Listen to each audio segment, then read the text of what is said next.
నవలా స్రవంతి శీర్షికన ధారావాహికంగా ప్రసారమవుతున్న నవల పున్నాగపూలు 46వ భాగం వింటారు. రచన శ్రీమతి జలంధర. ఇంతవరకు జరిగిన కథ. తాగుడికి బానిస అయిన భర్త రాజారావుని కుటుంబ సభ్యుల సలహా మేర జీకే హీలింగ్ సెంటర్లో చేర్పిస్తుంది రాధ. ఆ హాస్పిటల్ తన పెదనాన్న గోకులకృష్ణ మీద భక్తి, ప్రేమ, గౌరవాలతో డాక్టర్ కృష్ణ ఆధ్వర్యంలో నడుస్తోందని అక్కడి చికిత్సా విధానానికి ఆశ్చర్యపోతుంది. ఆ హాస్పిటల్లో రకరకాల పేషెంట్స్, వారందరితోనూ చనువు పెంచుకుంటూ తన ఏమిటో తను తెలుసుకోవడానికి ప్రయత్నిస్తుంది రాధ. ఈ ప్రయత్నంలో తన భర్తకి మరొక స్త్రీతో సంబంధం ఉందని తెలుసుకుని తనని జ్యోతిగా పరిచయం చేసుకుని ఆమెను కలిసి వస్తుంది. Doctor Krishna, doctor Sheela madam ట్రీట్మెంట్తో కోలుకుంటున్న రాజారావుకి తాను సంబంధం పెట్టుకున్న ఆమెను రాధ కలిసి రావడాన్ని జీర్ణించుకోలేకపోతాడు. రాధ తనని వదిలి వెళ్ళిపోతుందేమోనని బెంగపెట్టుకుంటాడు. అక్కడే చికిత్స పొందుతూ ఆరోగ్యం మెరుగుపడ్డ రాణి లైబ్రరీలో దొరికాయని గోకులకృష్ణ గారి డైరీలు రాధకు అందిస్తుంది. ఆ డైరీలు చదివి చాలా విషయాలు తెలుసుకుంటుంది రాధ.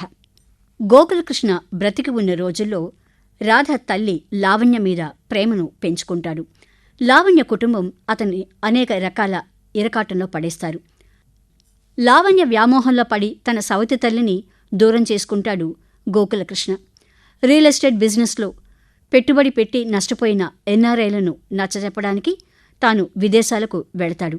అక్కడ ఎవరో ఒక అజ్ఞాత స్త్రీ తన చల్లని మాటలతో అతనిలో జ్ఞానాన్ని తట్టిలేపుతుంది. ఇండియాకి వచ్చిన వెంటనే పిన్నిని చూడ్డానికి వెళతాడు గోకులకృష్ణ. రాధ షీలా మేడం డాక్టర్ కృష్ణతో తాను రాజారావు సహజీవనం గడుపుతున్న ఆమెను జ్యోతి అనే పేరుతో కలిసి వచ్చినట్లు, రాజారావుకి జ్యోతి అవసరం చాలా ఉందని చెబుతుంది. ఆమె ధైర్యానికి ఇద్దరూ ఆశ్చర్యపోతారు. శ్రీవిరించి అనే పాత్రికేయుడు సంచలనాత్మకమైన వార్తలు రాయాలని నిశ్చయించుకుని తన ప్రమేయం లేకుండా తన గురువుగారి మనవరాలి ఆత్మహత్యకు కారణమవుతాడు. ఈ విషయం అతన్ని చాలా కృంగదీస్తుంది. అతను అందరికీ పెద్ద సవాలుగా మారతాడు. అతనిని బాగు చేయడానికి అందరూ శతవిధాలా ప్రయత్నించి ఆఖరికి అతని గురువు రామేశం గారిని పిలిపిస్తారు. రామేశం గారు విరించికి తన మనవరాలి మరణానికి కేవలం విరించి మాత్రమే కాదు, తాను కూడా కారణమేనని కారణాలు చెప్పడం ప్రారంభిస్తాడు. పాత్రికేయుడైన తాను తన కుటుంబ సభ్యుల పట్ల బాధ్యతారాహితంగా ప్రవర్తించడం వల్ల తన మనవరాలు కూడా కొత్త పోకడలకి పోయి తన జీవితాన్ని ఏ విధంగా నాశనం చేసుకుందో వివరిస్తాడు రామేశం. ఇక మీదట పత్రికలలో మంచి వార్తలే రాయాలని విరించిని కోరతాడు. ఆ పత్రికకి కమలిని అని పేరు పెడదామా అని తన మనసులోని ఆశను వెలిబుచ్చుతాడు విరించి. ఈలోగా రాజారావు రాధతో తన టెస్ట్ రిపోర్ట్స్ వచ్చేసాయి, అంతా క్లియర్గా ఉన్నది, కొన్ని రోజుల్లో తను ఇక్కడి నుంచి వెళ్ళిపోవచ్చని డాక్టర్లు చెప్పారని చెప్తాడు. రాధని Sheela madam doctor Krishna office గదిలోకి పిలిపించి డాక్టర్ గోకులకృష్ణ రాధ పేరిట రాసిన ఆస్తి తాలూకు కాగితాలు అందజేస్తారు. తన పెదనాన్న తనపై చూపించే ప్రేమకు తట్టుకోలేని రాధ షీలా మేడంని కౌగిలించుకుని ఏడ్చేస్తుంది. ఇక రాధ విదేశాలలో చదువుకుని ఆ హాస్పిటల్లో చేరవచ్చని వివరిస్తారు. రాజారావుని అతను సహజీవనం గడుపుతున్న ఆమె ఇంట్లో వదిలి అటు అత్తగారికి ఇటు తల్లిదండ్రులకి జరిగినదంతా పూసగుచ్చినట్లు వివరించి తాను పెదనాన్న ఆశలు నెరవేర్చడానికి విదేశాలకు వెళ్లి చదువుతానని చెబుతుంది. ఇక వినండి పున్నాగపూలు నవల 46వ భాగం. సడన్గా జీకే హాస్పిటల్ నుంచి ఫోన్ వచ్చింది రాధకు. ప్రభావతి పరిస్థితి బాగాలేదు, నిన్ను చూడాలని అడుగుతోందిట, నీకు ఇష్టమైతేనే వెళ్ళు రాధా, షీలా మేడం చేసింది. ఆలోచించింది రాధ. వెళ్ళనా మేడం? వెళితేనే మంచిది. నాన్న, నేను బయటకు వెళ్ళి వస్తాను, అమ్మకు చెప్పు అని బయలుదేరింది రాధ. కృష్ణ కారును ఆనుకుని నిలబడి ఉన్నాడు. మాట్లాడకుండా ఫ్రంట్ సీట్లో కూర్చుంది రాధ. కారులో ఫ్లూట్ వాయిద్యం వాతావరణాన్ని అనలైజ్ చేస్తోంది.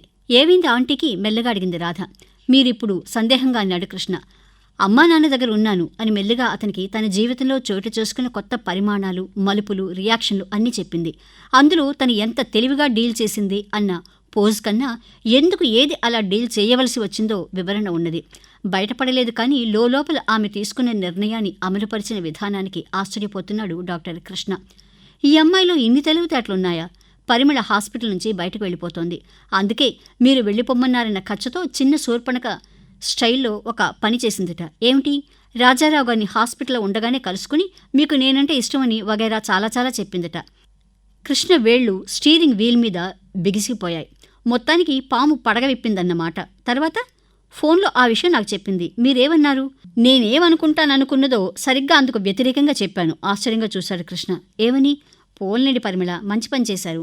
డాక్టర్ కృష్ణ గారు అంత చీప్ కాదని రాజారావు గారికి అర్థమైతే ప్రమాదం. మీరు ఇలా చెప్పడం వలన నేను ఆయనకు దూరం అవడానికి ఒక కారణం కనిపించి నన్ను తిట్టుకుంటూనో అనుమానిస్తూనో అందుకే నన్ను వదిలిపెట్టి వెళ్ళిపోయిందని సంతృప్తితోనూ సుఖంగానూ ఆమెతో ఉంటారు.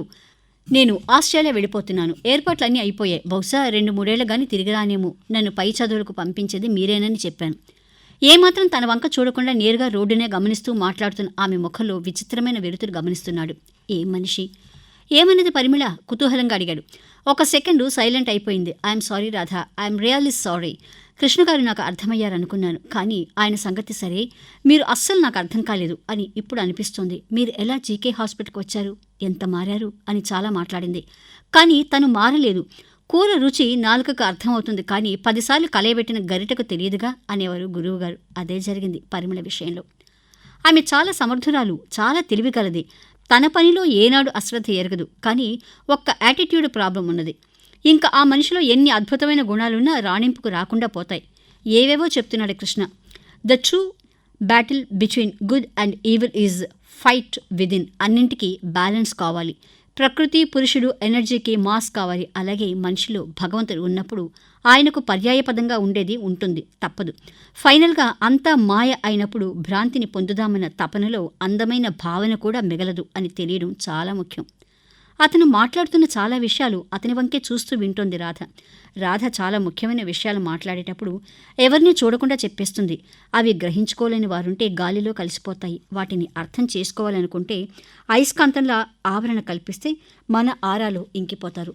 ఆమెతో మాట్లాడుతూనే సమాంతంగా ఆమె గురించి ఆలోచిస్తున్నాడు కృష్ణ. పాతకాలం నుంచి పనిచేస్తున్న పనివాళ్లు అదే వినయం, పద్ధతి. రాధను గుర్తుపట్టి నమస్కారం రాధమ్మ, బాగున్నారా అని అడిగాడు. ఆ మాటల్లో ఆప్యాయత ఉన్నది. అతి చనువు చూపించని సహజత్వం, కంట్రోల్ ఉన్నది. వీళ్లకు ఎవరు ప్రొఫెషనల్ ట్రైనర్స్ ఉన్నారు? ఎవరితో ఎంతలో ఉండాలో ఎవరు నేర్పించి ఉంటారు? ఇంకెవరు? జీవితమే నిట్టూర్చింది రాధ. చాలా పెద్ద గదిలో దంతం పనిచేసిన టేక్వుడ్ ఫర్నిచర్తో ఒక పెద్ద పందిరి మంచం మీద ఒక పక్కకి ఒదిగి పడుకున్నది ప్రభావతి. అమ్మా, రాధను తీసుకొచ్చాను. కృష్ణ తల్లి పక్కన నిలబడి అన్నాడు. మెల్లగా కళ్ళు విప్పి చూసింది. అమ్మా, రాధ ఎముకల లాంటి చేతులు చాచింది. ఎలా ఉన్నారాంటీ అని. ఎంత వైభవంగా ఉండే ఈ మనిషి శిథిల శిల్పంలాగా ఉన్నది. కాలం మనిషికి ఏవేవి నేర్పిస్తుంది? కుశల ప్రశ్నలు, పలకరింపులు, మర్యాదలు అన్నీ అప్పటిలాగే జరిపిస్తోంది ప్రభావతి. చెవులకు రవ్వల దుద్దులు, 2 చేతులకు నిండుగా బంగారు గాజులు. వైభవం లేని విగ్రహంలా ఉన్నది. నా పిల్లలు అని ఏడిచాను రాధా. పనికి రాకుండా పోతాడనుకున్న కృష్ణను అందరూ దేవుడిలా కొలుస్తున్నారు. ప్రయోజకులవుతారనుకున్న పిల్లలు మహాస్వార్థపరులైపోయారు. ఈ కిష్టిగాడు ఆస్తి మొత్తం మీ పెదనాన్న హాస్పిటల్కు అంకితం చేస్తాడేమోనని భయపడి ఆ పనికి మాలిన పిల్లలకు పంచిపెట్టాను. రాబట్టుకోవాల్సింది రాబట్టుకుని ఇంకా తిరిగి చూడకుండా తయారయ్యారు. అసలు అక్కరకు రాడనుకున్న కృష్ణ దిక్కయ్యాడు. ఏమిటేమిటో మాట్లాడుతుంది ప్రభావతి. కృష్ణ ఆ గది నుంచి మాయమయ్యాడు. ఆవిడిలో పరివర్తన, పశ్చాత్తాపం కన్నా తన కష్టాలకు కారణాలు వెతుక్కుంటోంది. అందరికీ ఒకటే రూలు కాబోలు. మన కష్టాలకు ఎదుటివాళ్లు కారణం అనుకున్నంతకాలం ఒక్క అడుగు ముందుకు వెయ్యలేము. వింటోంది రాధ. వాళ్లకు మాయరోగం వచ్చింది అంటూ తిడుతూనే కూతుళ్ళు, మనమళ్ళు, మనవరాళ్ల ఆల్బంలు, వాళ్లు కొనుక్కున్న నగకట్టు చాలా చాలా మాట్లాడింది. ఒక చెయ్యి, ఒక కాలు స్వాధీనంలో లేవు. మాట కూడా ముద్దగా వస్తోంది. కానీ యావ పోలేదు. అన్నీ గమనిస్తోంది రాధ. లావణ్య ఎలా ఉన్నది రాధ అడిగింది ప్రభావతి. బాగానే ఉన్నదాంటీ. మీరు నన్ను రమ్మన్నారు అర్జెంటుగా అంటే వెంటనే వచ్చేశాను. లేకపోతే అమ్మను కూడా తీసుకొచ్చేదాన్ని. మీ ఇద్దరు స్నేహితురాళ్ళు కదా. మాట్లాడలేదు ప్రభావతి. ఒక్క క్షణం ఆగి, స్నేహితురాళ్ళం, చాలా పాపాలో భాగస్వాములం అంటూ పనివాళ్లను బయటకు వెళ్లమని కళ్లతోనే సంజ్ఞ చేసింది ప్రభావతి. వాళ్ళు తలుపులు దగ్గరికి వేసి వెళ్ళిపోయారు. రాధా, నిన్ను ఎందుకు రమ్మన్నానంటే నేను ఒక నిజం చెప్పాలని. ఉలిక్కిపడింది రాధ. ఈ మధ్య చాలా చాలా విన్నది. ఇంకేం వినాలి? నేను, మీ అమ్మ క్లబ్లో మెంబర్లం. మా మధ్య స్నేహం కన్నా కాంపిటీషన్ ఎక్కువ. మీ అమ్మ సౌందర్యం అంటే మా అందరికీ మంట. ఆవిడ లోపలికి వస్తే మా మగవాళ్ళందరి కళ్ళు ఆవిడ మీదే. పైగా లావణ్య పొందిగ్గా తల వంచుకుని కూర్చునే రకం కాదు. అందరినీ రెచ్చగొట్టడం బాగా తెలిసిన మనిషి. ఏ ఆడది లావణ్య ఉన్న చోట హాయిగా ఉండేది కాదు. అయినా మీ అమ్మ గురించి నీకు చెప్పడం ఎందుకులే, నీకెన్ని అనుభవాలు. ఆమె చూపుల్లో వంకరతనం పోలేదు. ఇంకా ఏం చెయ్యాలనుకుంటున్నారా ఆంటీ అనుకుంది రాధ. నవ్వొచ్చింది. లావణ్యకు లొంగిపోనిది డాక్టర్ జీకే ఒక్కడే. అందుకే ఆయన అంటే చాలా కోపం ఉండేది లావణ్యకు. నాకు డాక్టర్ జీకే అంటే మహామంట. మా కృష్ణను మా దగ్గర నుంచి లాగేసుకుని పూర్తిగా తనవాడిని చేసుకున్నాడని. అయినా ఆ కథ అంతా నీకు తెలుసుగా. తెలుసు అన్నట్టు తల ఊపింది రాధ. నీకు తెలియని విషయం, తెలియాల్సిన విషయం ఏమిటంటే, పక్కన ఉంచిన మంచినీళ్ళిమ్మని సంజ్ఞ చేసింది ప్రభావతి. మెల్లిగా నీళ్లు తాగించింది రాధ. ఏనాడు ఎవరిని దేనికి ప్రాధేయపడని డాక్టర్ జీకే ఒక విషయానికి మా ఇద్దరినీ ప్రాధేయపడ్డాడు. మా పెద్దనాన్న దేనికి? ఆయనకు అంత అవసరం ఏమొచ్చింది? భరించలేకపోయింది రాధ. పెద్దనాన్న ప్రాధేయపడడమా? అవును, నీకోసం. నిన్ను మా కృష్ణకిచ్చి పెళ్లి చేయమని అడిగాడు. కృష్ణకు నువ్వెంత ఇష్టమో చెప్పాడు. ఒక్కసారి చల్లటి మంచుగడ్డ గుండెల మీద పెట్టినట్టే ఉలిక్కి పడింది రాధ. మేకు కొట్టినట్టు కూర్చుండిపోయింది. ప్రభావతి మాట్లాడుతూ ఉన్నది. కానీ మేమిద్దరం ఆయన దిగివచ్చి మా కాళ్ల దగ్గరికి వచ్చాడని అహంతో ససైమిరా అన్నాం. నాకు లావణ్య కూతురు, అది రాధైనా సరే, నా ఇంటి కోడలు అవడం అస్సలు సహించలేని విషయం. నీ మీద ప్రేమతో మీ పెదనాన్న ఏనాడు ప్రాధేయపడిన పెదనాన్న తనను అది నీకోసం భరించలేకపోయింది లావణ్య. మేమిద్దరం అది పడనివ్వకూడదన్న నిర్ణయానికి వచ్చాం. వెంటనే ఆలోచించి ఆఘమేఘాల మీద నీకు ఈ సంబంధం కుదిర్చాం. పిల్లవాడు పెద్ద బుద్ధిమంతుడు కాదు. ఆ కుటుంబం గద్దరి కుటుంబం అని మా ఇద్దరికీ తెలుసు. అయినా మా ఇద్దరి ఖర్చుల కోసం ఆ అమాయకురాల్ని నిన్ను బలి చేశాం. కళ్ళు గట్టిగా మూసుకుని గుడ్డెల మీద చెయ్యి అందుకుని అట్లాగే కూర్చుండిపోయింది రాధ. నిన్నే కాదు, నా కొడుకు అన్న బాంధవ్యం తప్ప కృష్ణకి ఏం కావాలి, ఏది ఇష్టం అని ఏనాడూ ఆలోచించలేదు. మమ్మల్ని కాదని డాక్టర్ జీకేను అంత ఆరాధిస్తాడా అన్న కచ్చ మాత్రం ఉండేది. వాడు ఇంత లక్షణంగా ఉంటూ పేరు ప్రఖ్యాతులు తెచ్చుకుని బ్రతుకుతూ కూడా ఒంటరిగా మిగిలిపోయాడు. పెళ్లి గురించి మాట్లాడితే మీ ఎవరి ముఖం చూడను అంటాడన్న భయం. వాడికి కావలసిన అన్నీ వాడు సాధించుకోగలిగాడు, ఒక్క నిన్ను తప్ప. అమాయకంగా నువ్వు ఆ కుటుంబానికి బలి అయిపోయావు. లావణ్య తిక్క బాగా కుదిరింది. పరమ గయ్యాళి వియ్యపురాలు అని ఆనందించాం. అంతేకాని మా గడుసుతనానికి ఇటు కృష్ణ అటు నువ్వు బలైపోయారు సైలెంట్గా. ఆ బాధ నుంచి తేరుకోలేక మీ పెదనాన్న అంత తొందరగా పోయారని నా ఉద్దేశం. నాకెందుకో ఈ మధ్య మీ పెదనాన్న 2 సార్లు కలలో కనపడ్డారు. నిమిషానికి ఒకసారి నా తప్పు గుర్తుకొస్తుంది. అందుకే నిన్ను పిలిపించి నిజం చెప్పాలనిపించింది. కృష్ణను 4-5 సార్లు బ్రతిమలాడాను నిన్ను ఎక్కడున్నావో కనుక్కొని తీసుకురమ్మని. నాకు ఆ మధ్య చెప్పాడు, రాధ భర్త ప్రాణాపాయ స్థితిలో మన హాస్పిటల్లో చేరాడు, ఇప్పుడు ఆ అమ్మాయితో ఏం మాట్లాడుకో అని. కానీ ఎందుకో ఇంకా బ్రతకననిపిస్తుంది రాధ. అందుకే నిన్ను. పెద్దగా దగ్గొచ్చింది ప్రభావతికి. గభాలను లేచి మంచినీడిచ్చి ఆమె గుండెలు వీపు రాస్తూ కూర్చుంది రాధ. రాధా, నా మీద నీకు కోపంగా ఉన్నదా? కళ్ళు మూసుకొని పెదనాన్నను తలుచుకున్నది రాధ. రోగిష్టి మనిషి, వృద్ధురాలు, అన్నిటికన్నా జీవితపు చరమాంకం దాకా చాలా తక్కువ నేర్చుకున్న దురదృష్టవంతురాలు. లేదు ఆంటీ, కోపం అంటూ ఉంటే అది నా మీద నాకుండాలి. నాకేం కావాలో నాకు తెలియనప్పుడు మీరు అమ్మ కలిసి మీ ప్లాన్ నా మీద రుద్దారు. నేను ఒప్పుకున్నానుగా. నేను కానీ మీరు కానీ మామూలుగా జీవిత సత్యాలు నేర్చుకోమని మొరాయిస్తే కొంచెం కష్టపడి పరీక్షలు పెట్టి జీవితం నేర్పిస్తుంది అంతే.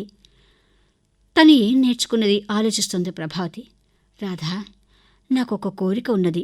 2 చేతులు పట్టుకోవడానికి ప్రయత్నిస్తూ అన్నది ప్రభావతి. చెప్పండి అన్నట్టు చూసింది రాధ. గబగబా తన 2 చేతులకున్న బంగారు గాజులు తీసి రాధ చేతులకు వేస్తోంది ప్రభావతి. కానీ ఆమె చేతులు సహకరించడం లేదు. నిర్లిప్తంగా చూస్తోంది రాధ. కోడలుగా తెచ్చుకుని నగలు పెట్టి అలంకరించుకుని ముచ్చట చూసుకోవాల్సిన వ్యక్తి ఈనాడు పశ్చాత్తాపంతో ఏదో తప్పుకు ప్రాయశ్చిత్తంగా ఇంత బంగారం ఇస్తోంది. వస్తువు అప్పుడు ఇప్పుడు ఒక్కటే, దాని వెనకాల థాట్ వైబ్రేషన్ మాటే ఏమిటి?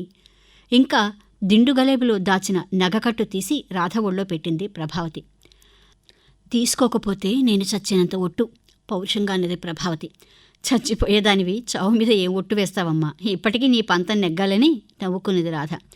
తీసుకుంటాను, కానీ వీటిని ఏం చేస్తాను అనేది నా ఇష్టం. సరే నీ ఇష్టమే, కొంచెం సరెండర్ అయింది ప్రభావతి. ఎంతమంది సుందరులకు జీవితం ఇస్తుంది ఈ సంపద? డాక్టర్ జీకే హాస్పిటల్ అనాథ పిల్లల వింగ్ ఎక్స్టెన్షన్ చేసి ప్రభావతి చారిటీస్ అని పేరు పెట్టిస్తాను. మీరు ఆ విధంగా మీ అబ్బాయి దృష్టిలో శాశ్వతమైపోతారు. ఏం మాట్లాడకుండా రాధవంక కళ్ళనీళ్లతో చూస్తుంది ప్రభావతి. ఒకప్పుడు కొవ్వెక్కి ఊళ్ళో వాళ్ళు కని పడేస్తే ఆదరించడానికి మనమే దొరికామా? ఇట్లా కాపాడతామని తెలిస్తే అందరూ కని పడేస్తారు అని ఈసడించిన వ్యక్తి తను. కానీ ఇప్పుడు అందరూ ఉన్న అనాథను తను. ఆనాడు ఆ విషయం అర్థం కాలేదు. వెళ్ళొస్తానంటీ. ఉండు, బెల్ కొట్టింది ప్రభావతి. ఒక పెద్ద ట్రేలో ఖరీదైన చీర, బుట్టెడు పువ్వులు, పళ్ళు, పసుపు, కుంకుమ, నగల ప్యాకెట్ ఇప్పించింది ప్రభావతి ఒక ముత్తైదువుతో. మళ్ళీ రా అని అడగలేను, నేను ఉండకపోవచ్చు అన్నది సన్నగా ప్రభావతి. నమస్కారం పెట్టి బయటకొచ్చింది రాధ. చేతులు కట్టుకుని చీకట్లోకి చూస్తూ నిలబడి ఉన్నాడు కృష్ణ. అంతా విన్నాడో ఏమో. వరండాలోకి వచ్చిన తర్వాత పనివాళ్లను పిలిచి తలొక గాజుల జత దూసి ఇచ్చింది రాధ. అందరికీ కథంతా తెలుసు, ఏమో తనకు తప్ప. నిట్టూర్పు విడిచింది. కారు డోర్ తెరిచాడు పనివాడు. ఆఖరిసారి ఆ ఇంటి ఒక తిరిగి చూస్తుంది రాధ. కారు స్టార్ట్ చేశాడు కృష్ణ. మీరింతవరకు నవలా స్రవంతి శీర్షికన ధారావాహికంగా ప్రసారమవుతున్న నవల పున్నాగపూలు 46వ భాగం విన్నారు. రచన శ్రీమతి జలంధర. మీ సమస్యలు, ప్రశ్నలు reachgg@gmail.com ఈమెయిల్ ఐడికి మెయిల్ చేయండి. ఈ వీడియో కనుక మీకు నచ్చినట్లయితే లైక్ చేయండి, షేర్ చేయండి, సబ్స్క్రైబ్ చేయండి. జలంధర గారి బుక్స్ కోసం కాంటాక్ట్ చేయవలసిన అడ్రస్